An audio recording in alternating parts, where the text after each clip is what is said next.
اعوذ باللہ من الشیطان الرجیم بسم اللہ الرحمن الرحیم۔ حضرت ام خلاد رضی اللہ تعالیٰ عنہ چہرے پر نقاب ڈالے اپنے شہید بیٹے کی معلومات حاصل کرنے بارگاہ نبوت میں حاضر ہوئیں تو کسی نے بطور تعجب ان سے پوچھا، سخت صدمے کی حالت میں جبکہ آپ اپنے مقتول بیٹے کی معلومات لینے آئی ہیں، آپ کے چہرے پر نقاب ہے۔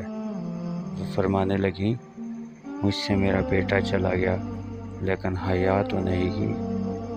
ماشاء اللہ، سبحان اللہ۔ اللہ پاک سب کی ماں بہنوں کو شرم و حیا عطا فرمائے، آمین ثم آمین۔